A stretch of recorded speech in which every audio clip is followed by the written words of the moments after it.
You're listening to the Utah Checkdown podcast. And now your host, Josh Furlong.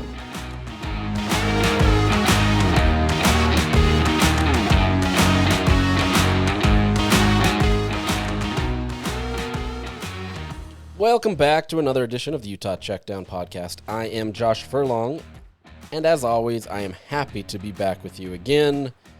A little fuller from Big 12 Media Days with the delicious barbecue and all that, but we're back. We're back for another week, and we're getting close. We're getting close to football. So the end of this month, so in about 2 weeks, we're going to be at actual football availability outside of media days, and we'll get an opportunity to see fall camp. Well, we won't see fall camp, but that's not important, right?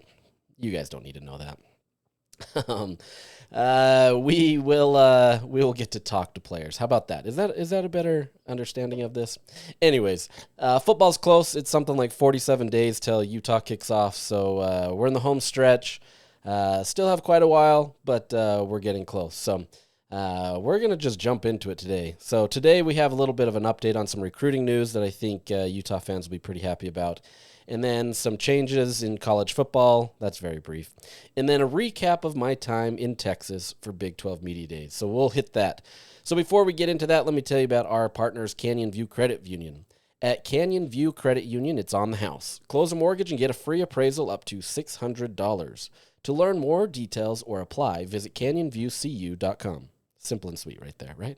We got it. All right, let's jump into this. So first off, this morning, little side note, Rivals and On3 merged recently, and so they've been kind of merging their databases and kind of putting things together and doing things in a way that kind of consolidate those two outlets. So Rivals obviously has been a long-time recruiting outlet, and On3 is the up-and-comer that's spending like crazy to be able to be kind of the preeminent recruiting service. It's still not there yet. They're making strides, but it's still not there yet. 24/7 Sports just has the most in-depth recruiting services, I guess, and this isn't me trying to prop up 24/7 Sports by any means, but it's just what it is. 24/7 Sports has a lot more local evaluators that can get, some publicity for some of these guys that get, moved up to the national and stuff like that. So, that's what it is. So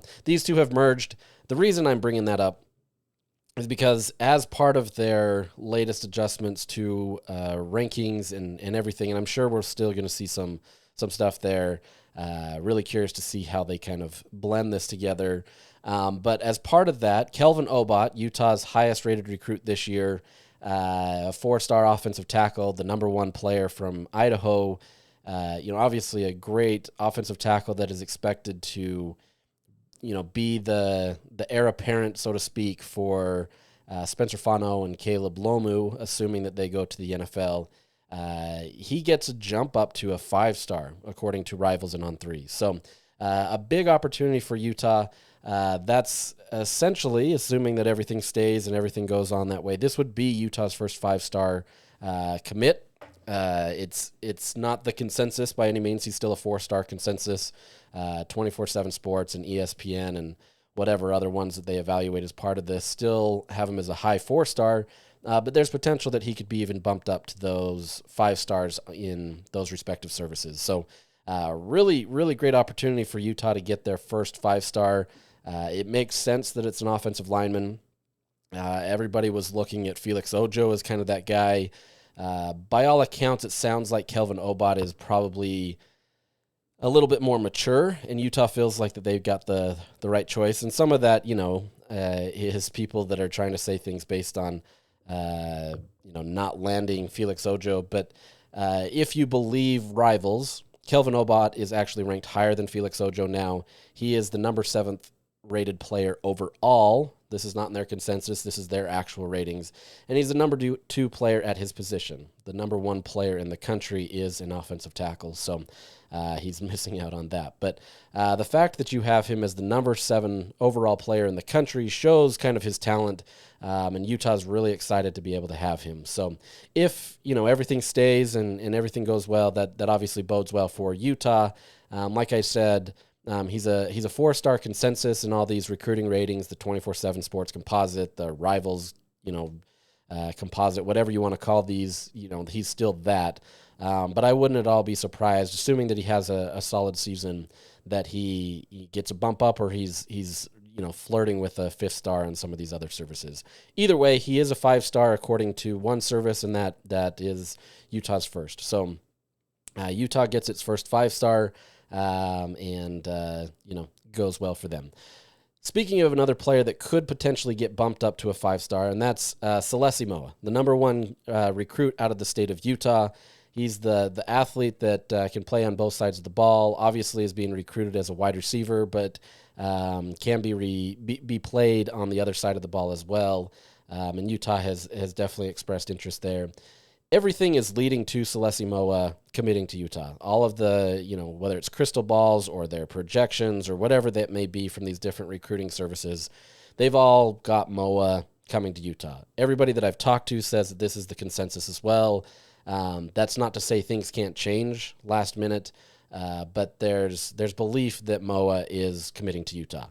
Now there is some concern from some people in the sense that originally he was expected to commit on July 5th, decided to push it back till July 9th, but during the July 9th, that was last week, he was essentially away at a church camp, church function, whatever it is, for the entire week, and so that delayed his commitment. So it's still TBD on when/if he commits to Utah, but right now it still is trending in that direction.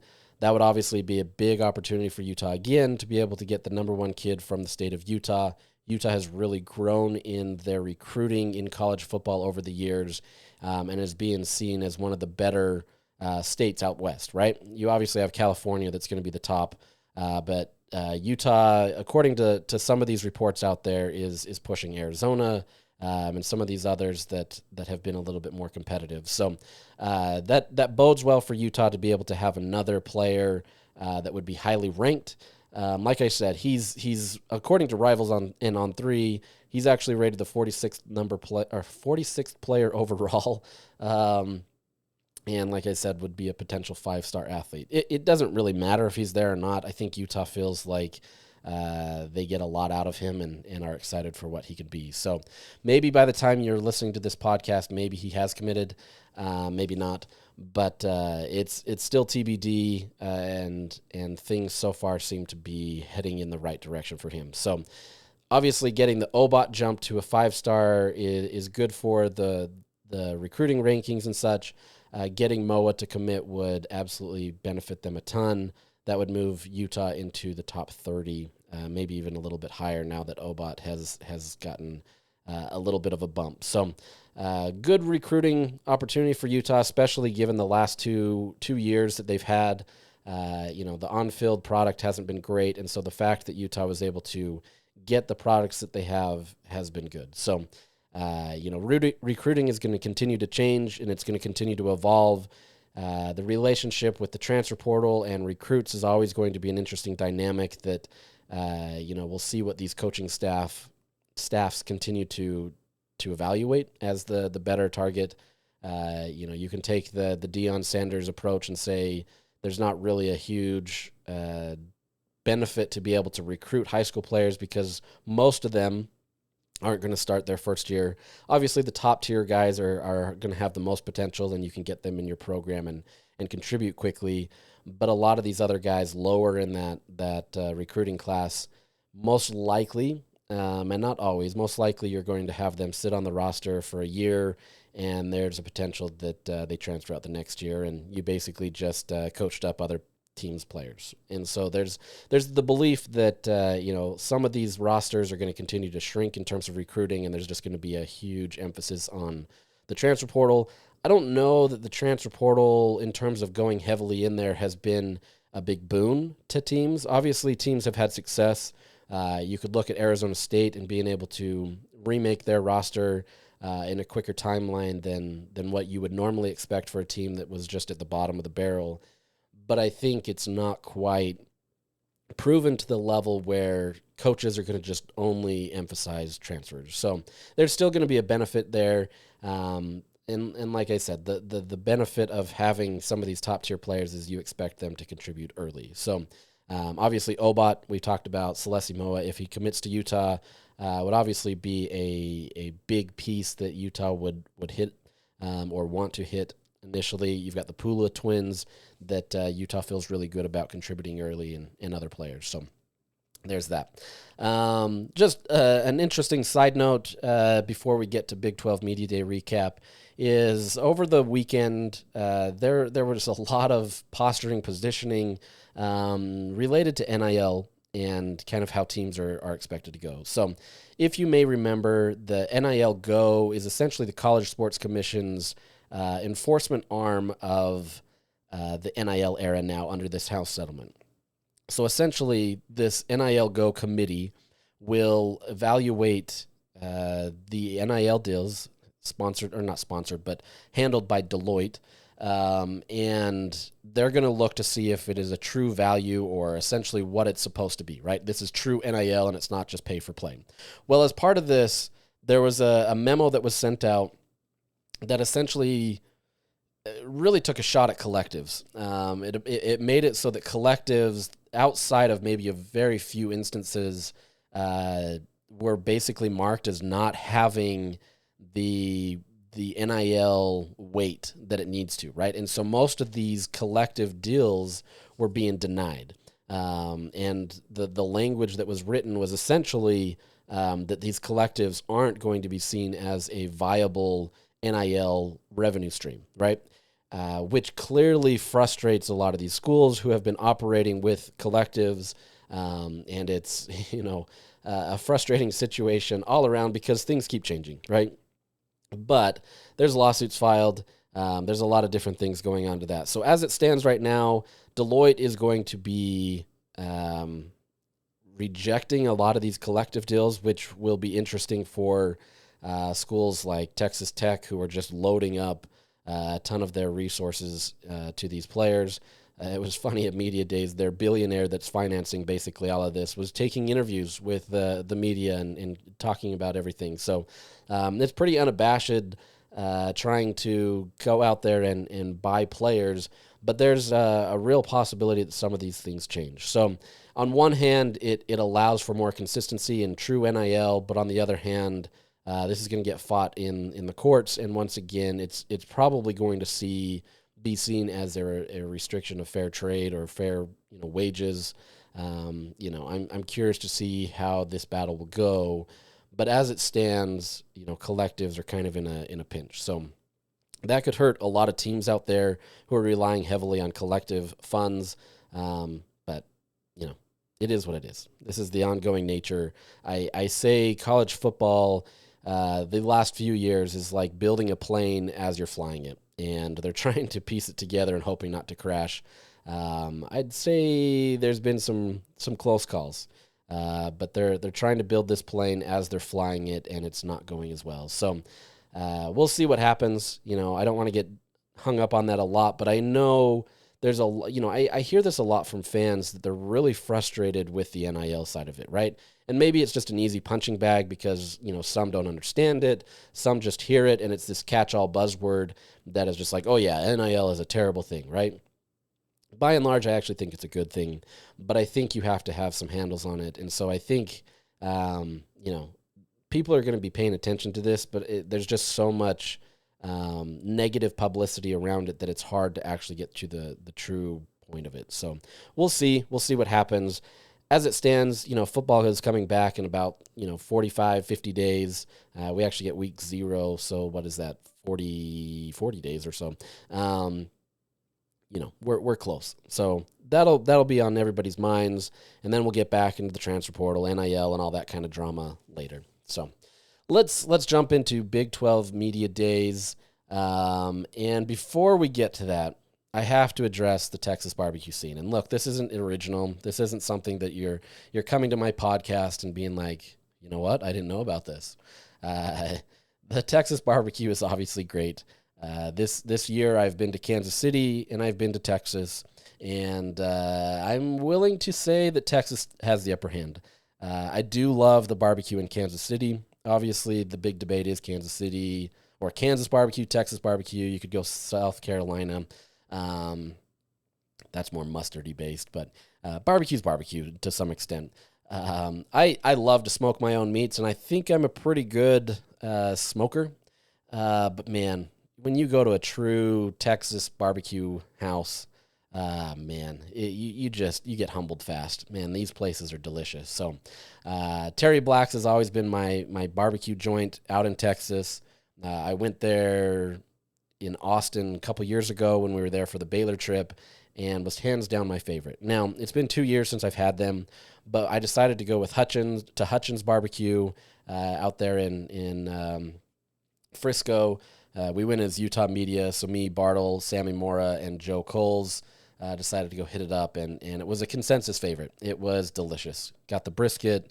You got to try the pulled pork, although that's probably pretty basic, but even then, that was pretty good.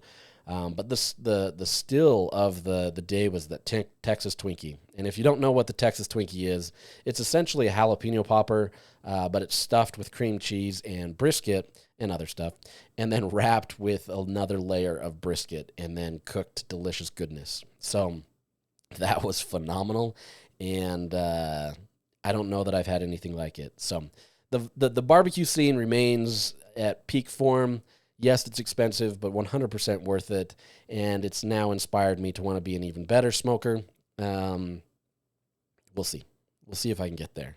I probably got to be, true a true smoker and not go the pellet route. The pellets are fine, right? You can get a decent bark, but you need the true, the wood and the fire and everything, and get the perfect bark and oh man, now I'm getting myself hungry. So really looking forward to getting back to these places, Texas and Kansas City this year, to be able to try those again. So I know you don't care.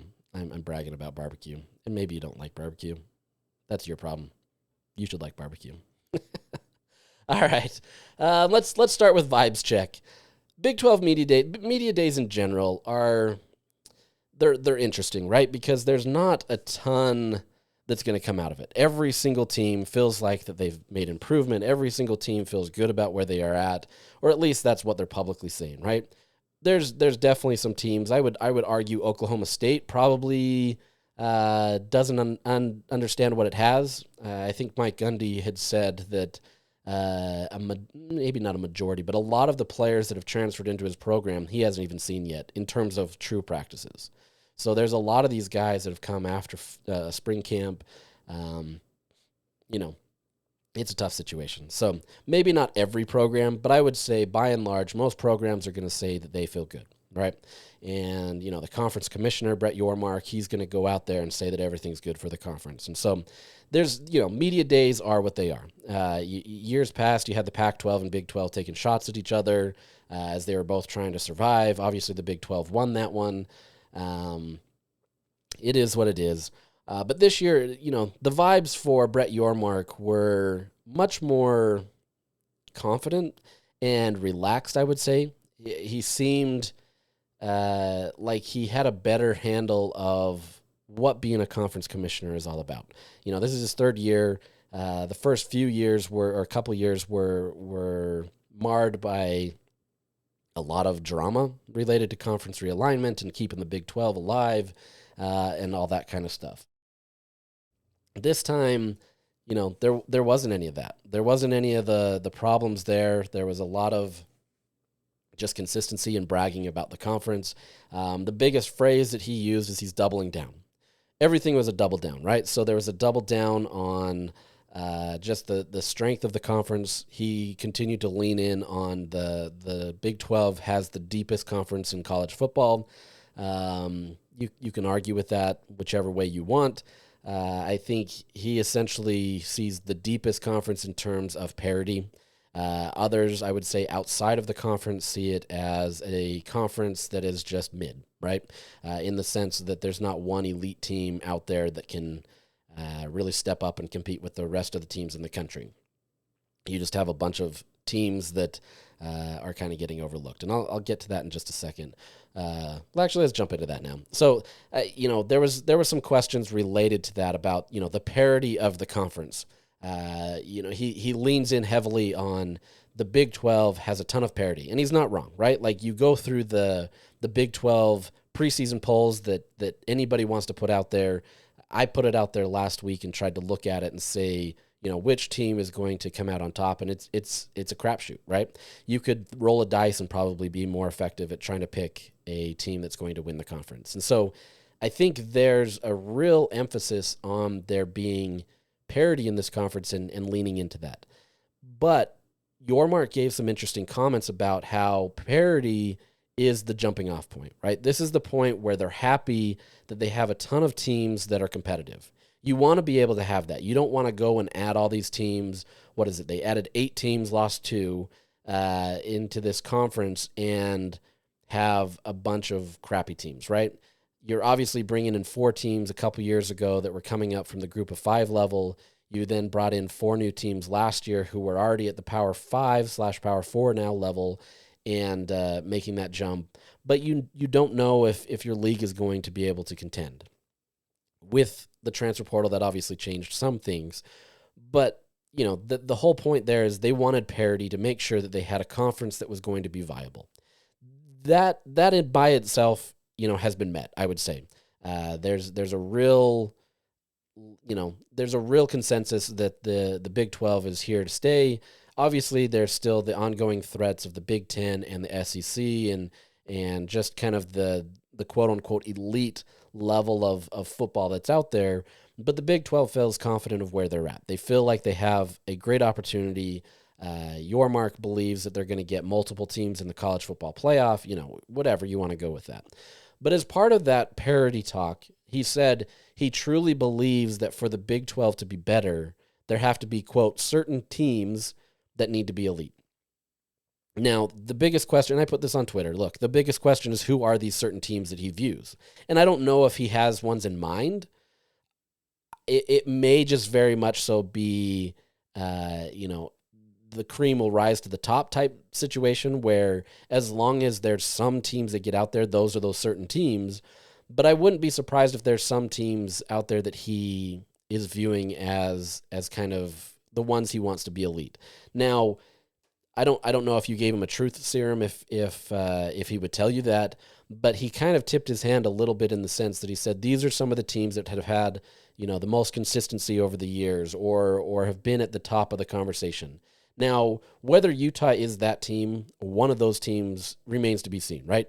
Utah came in expected to be the top of the Big 12 last year. Obviously, things went to crap. Nothing worked out. And Utah comes in with a bit of an edge now this second year, trying to show what they're all about. And so obviously Utah has been, out of all the teams in the conference, has been one of the teams that has been the most consistently good over the last decade. Obviously you had 4 trips to the Pac-12 championship. It clearly showed that this team was good enough to be able to be a championship contending team, regardless of your opinion on the strength of the Pac-12. But then Utah won back-to-back, right? So 4 out of the last 5 years at that time, they were in the conference championship. And so, I'd have to imagine that Utah is in that conversation if you're talking to Yormark and if he was willing to give that.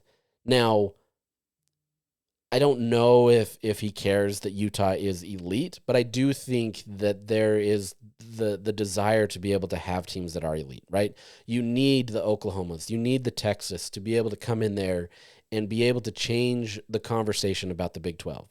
For the Big 12 to remain a viable product, whether it's Utah or not, it has to be some teams, 2, 3 teams that kind of establish themselves and take themselves up as a step notch, right?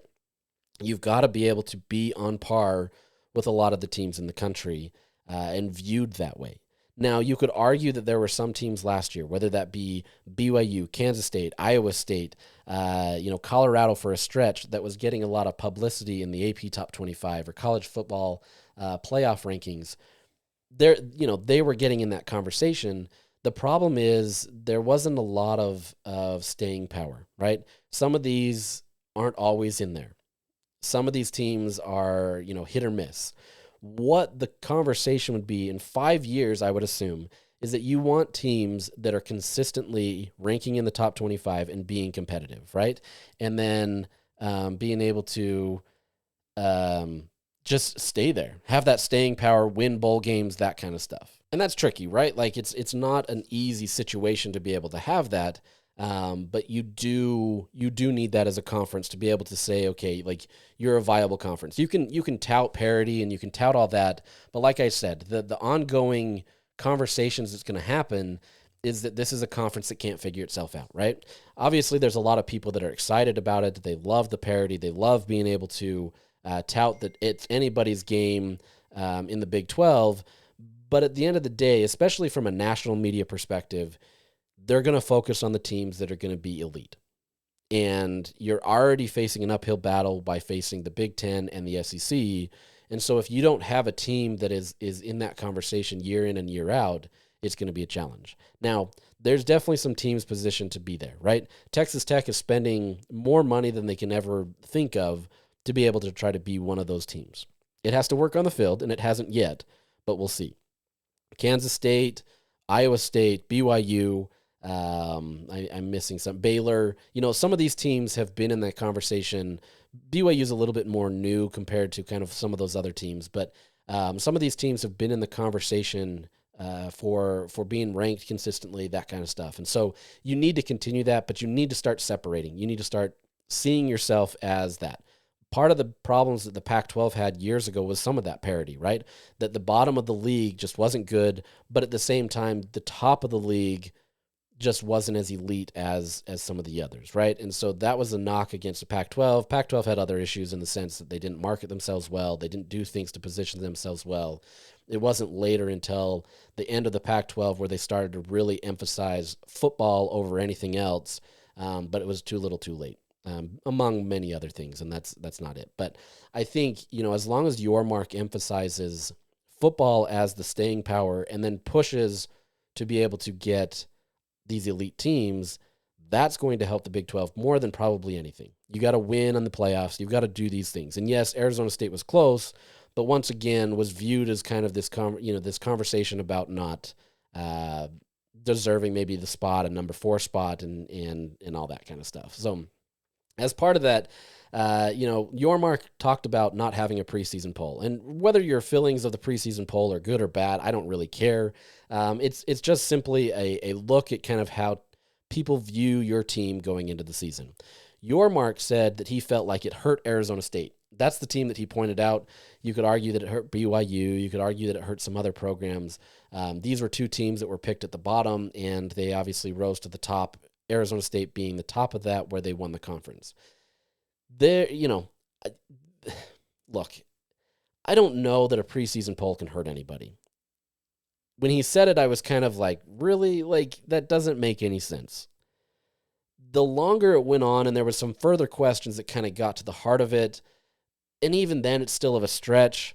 But the conversation is, does it hurt the conversation as it relates to how the selection committee will rank Big 12 teams? Part of that problem of being a conference full of parity is that you're going to have a lot of those teams from the bottom that can come up top, right? Arizona State. The conversation there was, did Arizona State get hurt because they were viewed as the weakest team in the conference, and by default was never going to be one of the better teams in the college football playoff, regardless of winning the conference, right? It was just more of a crapshoot in a lot of people's eyes. There's an argument there, right? There's an argument there that people can say, okay, they're really not that good. We're just going to throw them in. They have to be there because of the auto bid type stuff, and it hurts them in the perceptions of the public's eyes. I don't know that it's that huge, right? Like, at the end of the day, if we truly believe that selection committee is doing their job, and you can disagree or agree on what they're doing, they have to look at what's on the field. But there's still that conversation there that this team was picked at the bottom and they came to the top, which clearly means that the Big 12 wasn't good enough. So I can get to the point where Yormark says that, right? Like, after these conversations about it, I can get there. BYU was absolutely hurt too, right? There's a lot of people that believe that they should have been in the playoff. They should have got a second bid, the Big 12, meaning, and they should have been in there. I don't believe that BYU missed out on the playoff because the selection committee was overlooking them. I just think there was a lot of other teams that were viewed as a little bit stronger. They were on the fringe, don't get me wrong. And they may or may not have done well in the playoff. It's hard to know, and it's hard to rewrite history. But I think the conversation there is, does this hurt having a preseason poll? I don't know. We'll see. But I don't, I think it's probably more just giving the committee more fodder against it. So I think that's the situation. I don't want to spend a ton of time on that, but it's an interesting situation nonetheless. Lastly, as part of the Yormark conversation, just another doubling down of the desire for a 5+11 model in the college football playoff expansion. The Big 12 is going heavy on that. They were the ones that promoted this and introduced it with the ACC. They believe that this is the best way, to quote unquote win it on the field. And there's not, a wrong situation there, but there is going to be a way that this can hurt the Big 12, right? You're guaranteed one spot with that automatic bid, the winner of the conference, but there's no guarantee that any of your teams will be in the other 11 spots, especially with the strength of the Big 10 and the SEC, the perceptions that are there. That's always going to be there, right? Yormark even admitted that it may not even be the best now or long-term, but it's better than the alternative of just setting teams automatically in there and pushing it forward, right? They want to be able to have a system that is, embracing the college atmosphere where you can win it on the field. And you may not be the best compared to some of these others, but if you're winning on the field, that should matter. So curious to see how this goes. SEC and Big Ten media days. SEC's happening this week, and then Big Ten next week.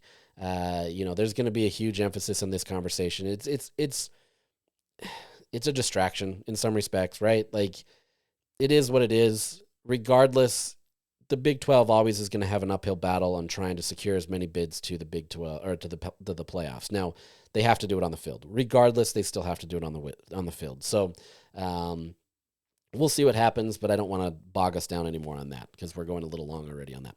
One of the more interesting things as part of Media Day was the BYU drama, and we'll start with Jake Retzlaff. Obviously, there was going to be conversations around Retzlaff and kind of what's happening there. I don't know that anybody got a clear picture of it from Kalani Sitake or the players. Clearly, there was an emphasis to just let Retzlaff make his decision and address it. The coaching staff or Kalani essentially punted on it in the sense of, they loved him, they liked what he did for the university, but they're going to let him have the last word, so to speak. So as part of that, over the weekend, Retzlaff did officially say that he's leaving the team. He's going to look to enroll as a walk-on somewhere. Whether that works or not remains to be seen. There's some precedent for it, although be it in a different way. But they're not putting him in the transfer portal or allowing him to. There's this. It's a little confusing with this house settlement, but there is this kind of one-time portal that's happening this summer that schools can designate players that, generally speaking, were, let's say, walk-on players that they don't want to cut, but they want to give them opportunities to get them down to their roster limits. And these teams can designate, it's not by the player's choice, but the teams can designate who they want to be allowed to do that. And if players want to do that, then they can get picked up somewhere else. Like I said, most of these guys are walk-ons. BYU did not designate Jake Retzlaff as such a player. Part of his problems were he walked in spring to graduate, but still had one class left, was expecting to finish that, but had the issues, his legal issues, and faces the suspension for the honor code issues. And quite honestly, BYU is not going to release that when you're still under, I don't even know what, it's not a probation, but I guess a suspension or what, I don't know what you'd call that necessarily. So essentially they wouldn't allow him to go into the transfer portal, and now he's got to find a way to get to another team. So he's essentially leaving the team and hoping that he can be picked up somewhere else as a walk-on. The legalities of that still remain TBD, but it's his best shot at this point, outside of waiting another year. But I don't know that that's really possible either. So there was that, and then there was some interesting Keanu Tanavasa drama. Obviously, this is the defensive tackle that played at Utah, was a starter for Utah. There's a lot of drama over his departure to BYU, partially because there was a lot of speculation on how much money he was taking, slash, his religious desire to be able to go to another program.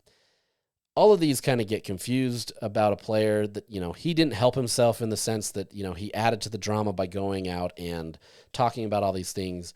But there was a tweet trying to recap his conversation with ESPN 700 during media days that essentially said that he was the one that worked the hardest at Utah.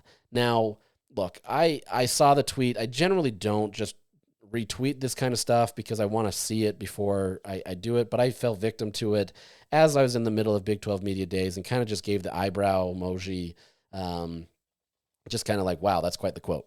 I went back and listened to it, and it clearly was not what he said to the fullest extent of that. He had said that he gave as much as he possibly could, as more than a lot of players in that program, and so he was trying to emphasize his love of Utah and his commitment to the program. Now, I got a chance to talk with him a little bit later in the full media portion, as well as just kind of an off the side, the two of us talking about things. And, he clarified his comments. He understands that he doesn't always put himself out there in the best way. And there's going to be things that he says that get confused. It's a tough situation. Quite honestly, I've learned you just sometimes just have to ignore it, right? Like, people are going to form opinions of you. Look, I get people that form opinions of me all the time, and you just kind of have to ignore it. Regardless of how frustrating it can make sometimes, you just kind of have to live with it.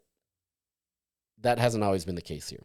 So it's interesting. Talking to him off the side, and I don't want to get into off the record conversations, but there is a true reality that he's still conflicted. I mean, he said as much to me that he still feels like he should be at Utah to some extent, but there's still a desire and a push for him to be able to be at BYU. So my best advice for Utah fans is just ignore it. Just be done with it. Be done with the Tanavasa stuff. Don't weigh in on it anymore. You're spending hours that don't really matter, quite honestly. Focus on your team. I'm not saying this just because I've talked to Tanavasa and had conversations about this. I'm just saying it, look, I don't want to tell you how to fan, but at the same time, it is what it is, right? Like, he's gone. Focus on your players now. That's all that I'm going to address on that. Let's get into Utah. Now, Kyle Whittingham, I had audio that I wanted to play for this, and I'm going to play some audio for some other players and stuff. But Kyle Whittingham decided to take my microphone and play with it a little bit, and then decided to point it in the direction of the media instead of him. So my audio is not great of him, so I'm not going to play it. You could still hear him, but it's very muted. Even more, Kyle's always muted, but it's not great audio. So I'm not going to be able to play that for you. But it is what it is. So gotta love it. Kyle talked about the reason for him to return. He said he didn't want to go out on a sour note, and he feels like this. It feels like this could be his last ride, based on everything. But there was a real honesty in how he approached it. The last little bit, it's always just been, I'm still the coach. Why should I even address this kind of things? But I think he understands that there's going to be conversations about it. Obviously, the Morgan Scally remake of the contract in terms of kind of already putting out his salary and stuff like that. The change to his Kyle Whittingham's contract to, I wouldn't say force, but basically tell him he has to make a decision on if he's going to retire by a certain date in December. There's a real push that this is his last year. So the fact that he addressed this and said he didn't want to go out on a sour note shows where he's at, right? It shows that he is close and that he wants to have a winning season essentially to be able to go out. I don't think he has to go win the Big 12 championship or be in the playoffs. Obviously, that would be nice. But I think if you had a strong season, you were competitive, I think Kyle would feel much more at ease leaving the team and then giving it over to Morgan Scally. So, you'll never get a farewell tour from Kyle Whittingham, but at the same time, I wouldn't at all be surprised if this is his last, just based on his conversations. he still does have the gas in the tank that he says. So it could still be a few years, but at the same time, I think if Utah is successful this year, there's a real chance that he leaves. Outside of that, some of the things that he touched on that caught my eye were the conversations related to Jason Beck and giving him, quote, full autonomy of the offense. He says this to some extent with some coaches. And yes, with Andy Ludwig, he definitely gave him full autonomy. I think that has evolved over the years where he's given his coaches a little bit more autonomy. I also think that he's hired on coaches that he trusts a little bit more. But he's essentially saying that they need to have the full autonomy. And so we'll you got to see it to believe it type thing. But I truly do think that he has given Jason Beck as much autonomy as you possibly can give. He said his only request is, quote, take care of the football. We can't be reckless and turn it over in droves. That's the only thing that I really stress. Otherwise, do what you want to do to get it done. And I believe that. Anybody that's watched Kyle Whittingham knows that turnovers drive him crazy. It's the one thing that would keep him up at night more than anything. You turn over the ball, you limit your team's ability to do something. Obviously, they're going to happen. You can't avoid them completely. But if you are reckless, like he said, that's the difference. And, with Devin Dampier, there's going to be some situations where because of his mobility and his dual threat opportunities, there's going to be chances for turnovers, right? Like he threw 12 interceptions last year. So it's cutting those down, but it's doing it in a way that doesn't feel reckless, and you're just throwing Dampier out there to make plays, right? You're doing it with a game plan. And I think Jason Beck has that, and so you're going to see some of that. Whittingham did say that there's going to be a very similar strategy to what they did at New Mexico. Obviously, what Jason Beck did is he's the architect of that, so it makes sense. But he says you're going to see a lot of that with some new wrinkles, right? Like it's not going to be an exact carbon copy, although he did kind of say that it would be a carbon copy. He kind of clarified that there's going to be some differences. Obviously, different skill set. He said he's not trying to make anybody feel bad at New Mexico, but he feels like what Utah has is a much better complementary set of players that can help Devin Dampier move. So whatever you've seen at New Mexico, if you've watched any of that film, he feels like that's what they can run at Utah to a higher level. He also obviously weighs in on his offensive line, says it's the best that he's had since coaching at Utah, which says a lot because there were some really solid offensive lines at Utah. But I think top to bottom, he feels like this is the most complete, the best unit that he can have. You obviously have two offensive tackles in Spencer Fano and Caleb Lomu, who are getting first-round draft pick love. Whether that happens or not remains to be seen. But you obviously have two guys with high-end potential. But he believes that the three interior guys, Jaron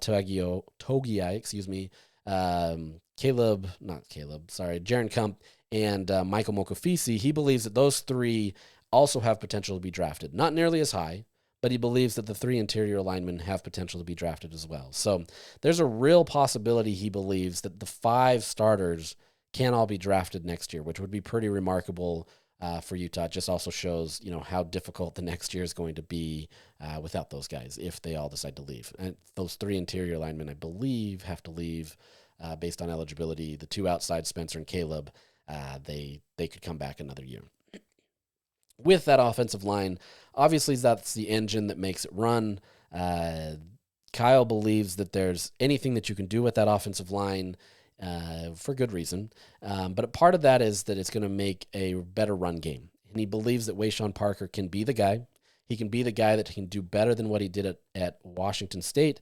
He rushed for something like 800 yards. He believes that he can do better than that with this offensive line. So, there hasn't been a lot of talk about Wayshawn Parker compared to some of these other guys, but there's a true belief that he can be that guy. Outside of, Devin Dampier doing whatever he does, and he spoke glowingly of him. He said that, whatever you saw in spring, it's going to really dazzle people essentially in the fall. They really believe that they've got a still in Dampier. He's the leader of leaders. He's the guy that they're excited about. But beyond that, you have to have a QB2, right? And, I've said this in years past that I think Utah's done I've said this about the years past. Utah has done a better job of trying to find an offense and the backups that can better absorb something if Devin Dampier goes down, right? Injuries happen in the game. We've seen that. He made a joke that one of the things he learned is that, getting down to 5 quarterbacks, maybe they should have taken 7. Obviously, it was his joke, but, it kind of speaks to the reality of where Utah's been the last 2 years, where they have gotten down to their 5th-string quarterback at the end of the season. So I think they feel confident in what they've got. With that said, injuries happen and, anything can change. But I think based on the play calling and kind of the talent that they have back there, they feel confident what they've got. Still a little unproven, still some stuff that needs to be taken care of. But you've got Isaac Wilson and Bird Ficklin that are in a draw as it stands. He says that they're going to continue to be in a battle, but he's going to go with, quote, the guy which can move the chains, get us in the end zone, take care of the football, and that's shaping up to be a real battle. Not really anything earth-shattering there, right? Like, you got to move the chains, you got to score, you got to take care of the football, things that are pretty basic tenets in Kyle Whittingham's style. But he said he added an aside about Bird Ficklin. He said, Bird just got better by the day, seemingly, and just continued to make better decisions.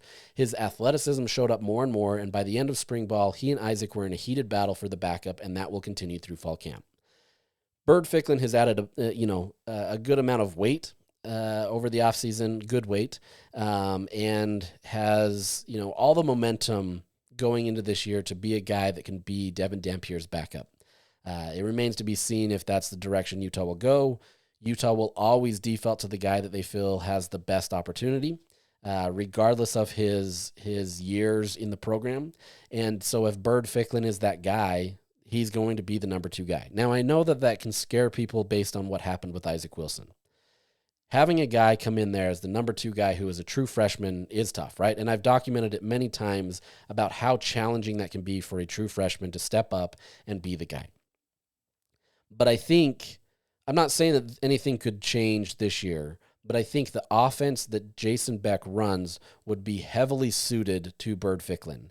I also think that they would be able to absorb things a little bit better than what they had with Andy Ludwig's system.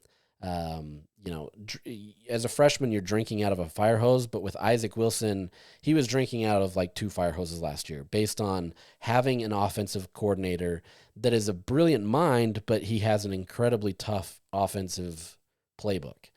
And so Isaac had to do things that were very challenging and difficult, right? He owns up to a lot of his mistakes, and he's got to make that next step to be able to be a better player. If he's just kind of coasted in this offseason, it's going to be Bird Ficklin. And so we'll see what happens, but I think there's going to be an interesting battle there. But like I said, I think Bird probably has the upper hand because he's more similar to Devin Dampier. But either one of these players, I think there's some trust that they can be better situated going into this season than what Utah's had the last couple years. Outside of that, Kyle Whittingham talked about Lander Barton and Smith Snowden potentially playing on offense. These guys have had their hands in the offense periodically. They've never actually played a snap in real games. But I know last year there was a real emphasis to try to get Lander a little bit more on the offensive side of the ball. That was assuming that obviously Cam Rising was going and everything was good. But these are 2 guys that are just athletes, right? They're guys that can do things. I think Kyle saw what Travis Hunter could do with dual threat players. Obviously, he had his own in Sione Vaki, but I think now that it's becoming more in vogue recently, there is a desire to just get athletes to play, right, wherever they can. Now, look, those are 2 guys that on the defensive side of the ball are veteran guys that you absolutely need. So I don't think they're going to be risky in what they do on the offensive side of the ball, but there is a chance that you do see either one of these guys or both of these guys taking snaps on the offensive side of the ball. So really curious to see what happens there. Some will say, oh, this is cause for concern that Utah doesn't feel confident in what it has on the offensive side of the ball. I disagree. I don't think that has any indication of what's going on here. I think it's just playing to the athletes that you have, right? Obviously, Sione Vaki was used because Utah needed more ability on that side of the ball, But I think even if Utah had been in full form and strength, Sione Vaki would have been a viable weapon that they would have had, right? Like, you saw what he did. Why wouldn't you use him? And so I think you're kind of getting to that point with Lander Barton and Smith Snowden. Snowden obviously takes kickoff returns and stuff, and so there's potential that you've seen that, but we'll kind of see what happens there. Lastly, that I'll touch on from Kyle Whittingham, he says the biggest issue in college football, and that's, quote, "We've got to have somewhat of a level playing field. Bottom line, they're professionals. They get paid like professionals, and we've got to get a handle on that. We can't have X amount of schools spending $50 million on rosters and the rest of us $12 million. I mean, it doesn't work. It works, but there's about 12 teams that'll have a chance to win it all every year, and that's it. It works in the NFL, so why can't it work at this level?" This is not an uncommon phrase from any of the coaches, most of the coaches, I would say, out there. They want to be able to have a level playing field. And who doesn't, right? Who doesn't want to be able to say it's not fair that Ohio State can go spend, X amount of dollars and get the best players? Like, that's just the nature of college football. But I think what they want to do, especially if this is turning into a more of a professionalized model, they want to be able to have some level playing field that allows any team to be able to compete, right? In the NFL, you know that a majority of those teams out there can compete. Are all of them true competitors for a Super Bowl? No. But a majority of them actually have a chance, right? And there's a lot of opportunities available to these teams because they have to fall under a certain salary cap. There's not, hey, there's a salary cap, but we're going to give X amount of teams this much more, that kind of stuff. This isn't baseball where you can just pay an unlimited amount and just do whatever you want, right? Like the Dodgers or the Yankees, that hasn't always worked out for them either, but that's neither here nor there.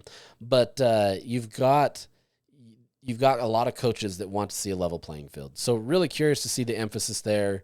There's an emphasis on trying to get agents certified. There's an emphasis on trying to make things more professionalized, all while not having a collective bargaining agreement, all while not having, really any true employment status with these players. And so it just becomes tricky. So let's jump into the players, and I've got some audio, and I hope, this audio helps. The audio still isn't that great in terms of kind of how loud it was in that area. I tried to have microphones that eliminated it, but you also have all of the players from every single team sitting right next to each other, and they would have these speakers that would blast some of the quotes, and so if you were by that, it got a little bit more wonky. But let's start with Devin Dampier. Dampier was the star of this Utah team for a good reason. A lot of people wanted to talk to him. There's a fair amount of understanding what kind of a player he can be. Was obviously named the preseason newcomer of the year. That's how much value people are seeing in him. It's obviously got to back itself up on the field, but there's a real chance that he could be a star in this league. And so I think there was a lot of attention toward him. And, he lived it up. He had a smile on his face. He was a good vibe.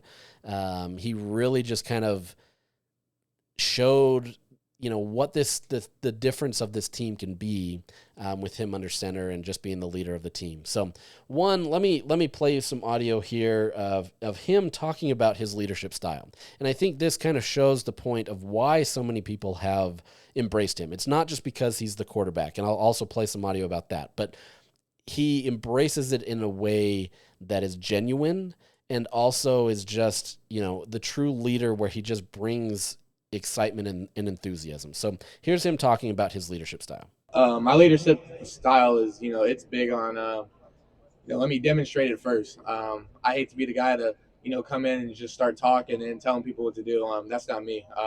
I love to earn the respect of my teammates first, and then you go on from there.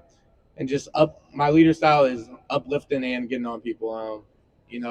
Critiquing people, that's big. Obviously, you want problems to be solved, but don't ever just skip past when your teammates are doing great things. Allow them to know that they're doing great things, and they're going to keep taking strides.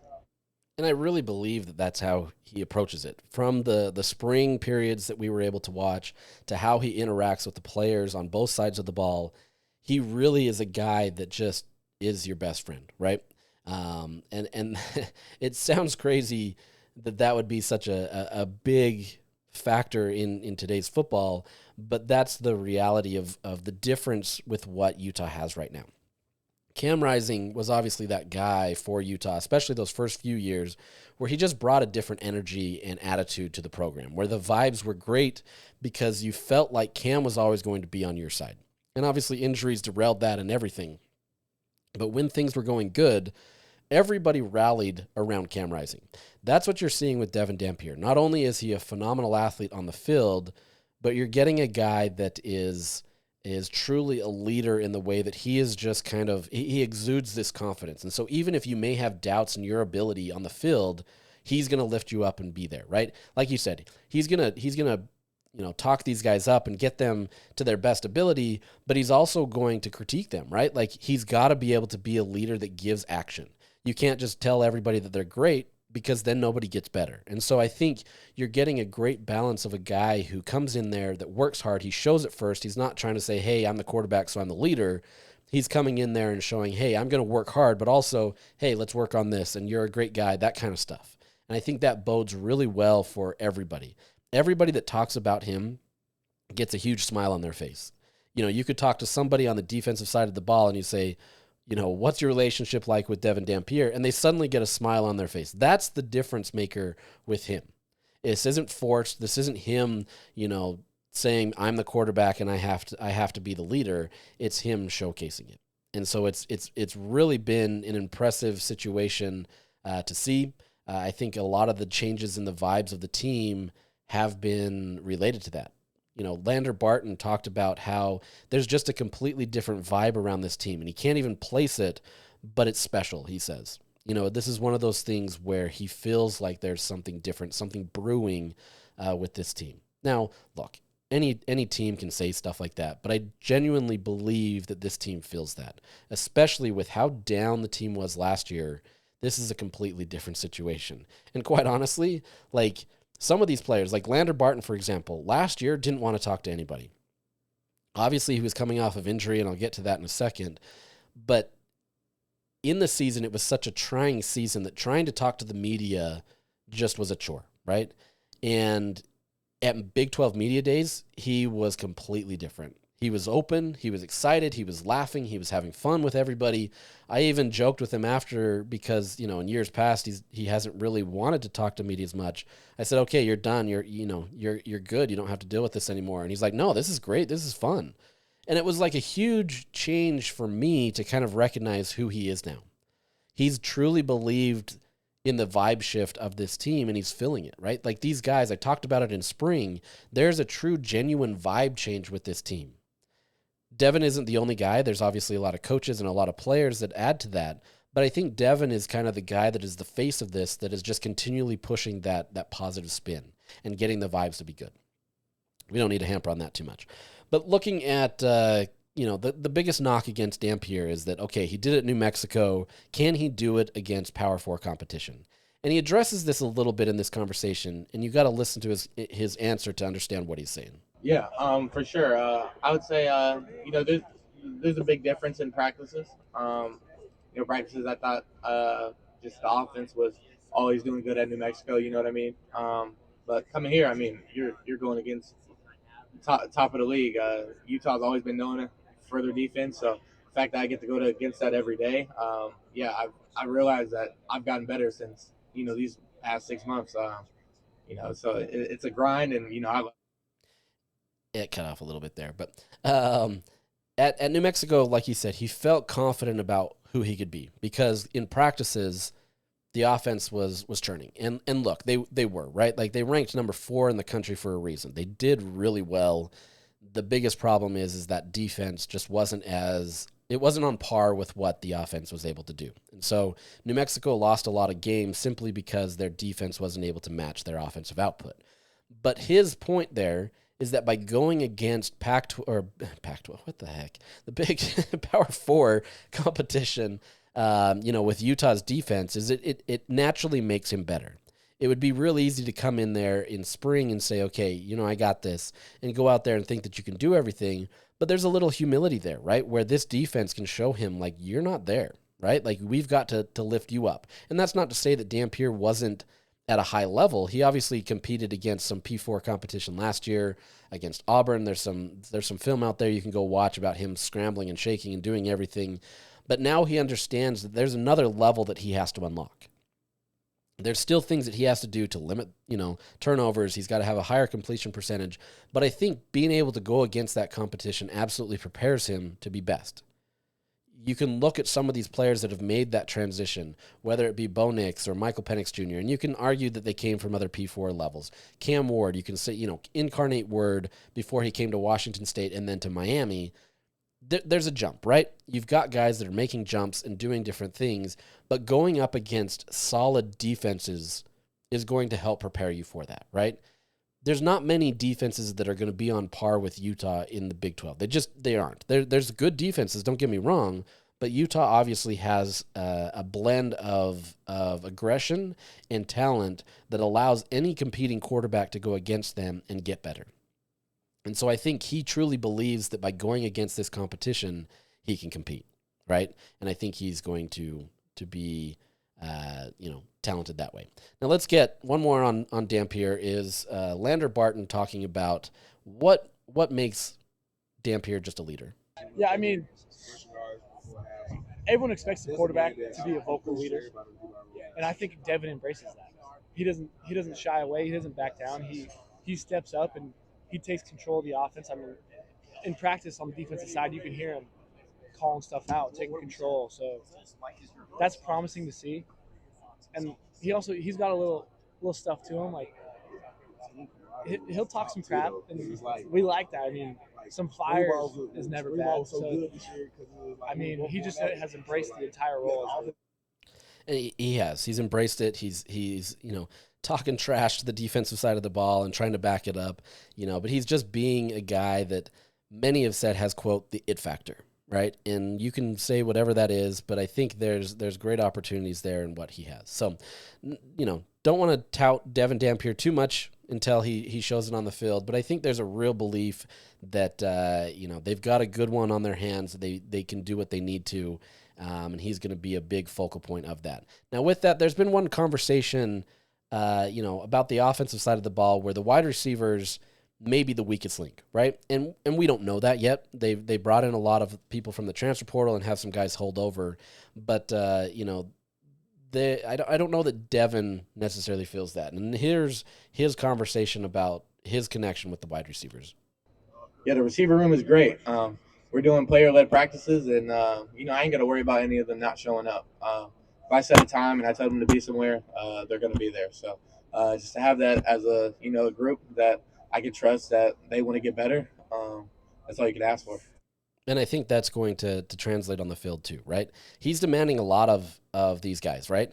And if they're not showing up and they're not putting in the work, some of these guys might have other situations going on. Maybe they're visiting family, whatever. I don't know. But I think by and large, if you have a guy that's not showing up and putting in the work, it's not going to be Dampier's fault, right? Dampier is getting these guys ready, and he's going to build that connection, and he's working hard. Now, look, every program in the country, to an extent or another, is working with player-run practices, right? And I think it depends on the level of accountability, and if Dampier is holding these guys accountable, that's only going to make that room better, right? They obviously still have to produce on the field. They still got to do what they need to do. But I think if that chemistry is working, that he's getting these guys coming to him on a consistent basis, and like he said, I don't have to worry about them, that's going to be better. The thing that's going to help Dampier the most is if he doesn't have to think. If he knows secondhand that he can just throw it to X player and he knows that he's going to get there, then he's going to be fine, right? There's a lot that goes into that, obviously, based on the defense and everything there.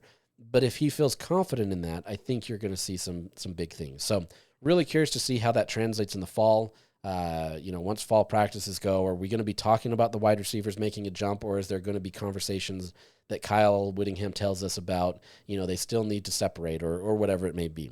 Regardless, though, it seems like Dampier is trying to get the best out of them possible and build that connection.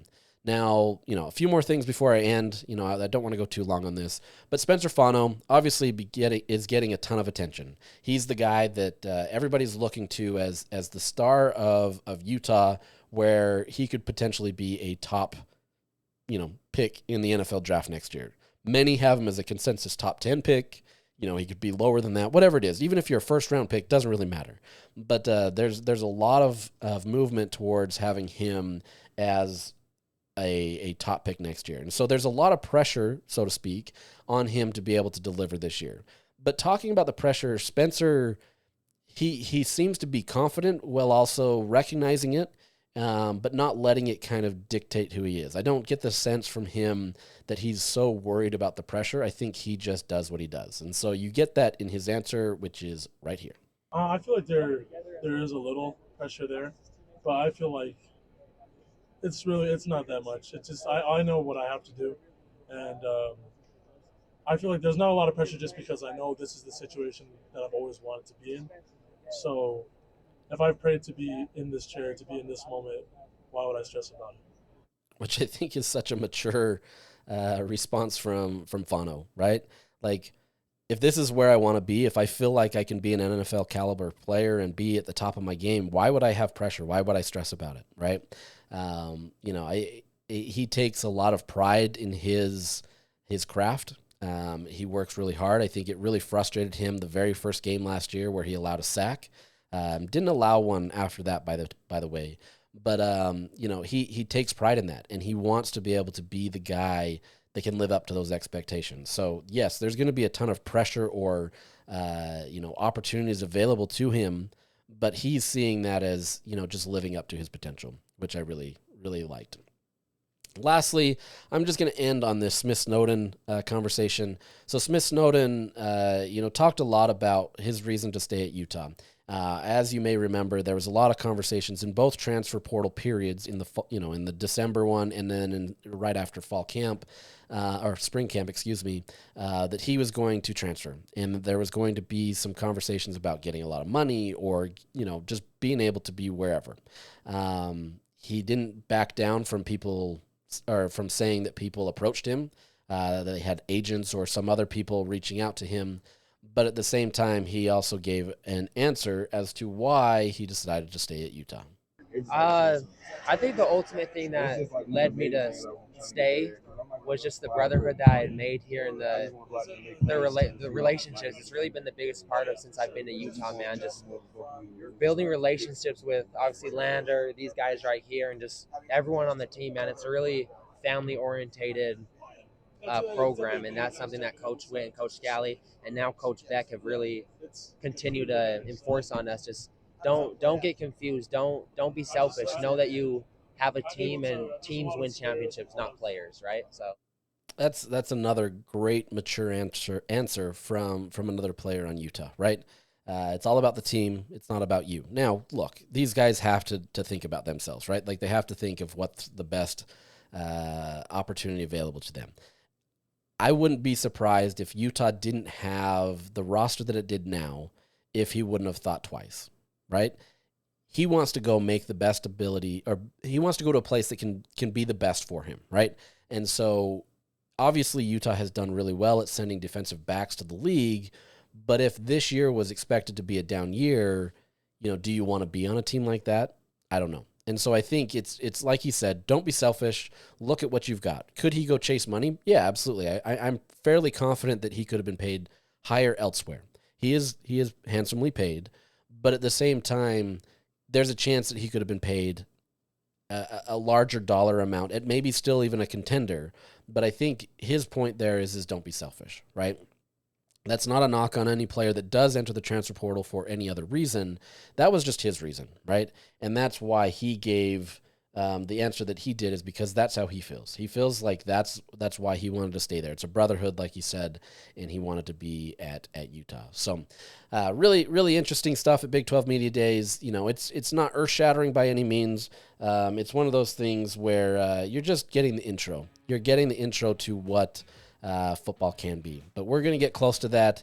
And, in these next couple weeks, we'll talk about the offense and defense, kind of what to look ahead at, and kind of get you into the storylines coming into fall camp. And then we're well on our way to talking football. So I appreciate you for listening. Hopefully you learned something from this and you got to see the insights of the team, based on Big 12 Media Days. But with that, we'll sign off, and we'll come at you again next week, like I said, with some more interesting stuff. With that, have a great day.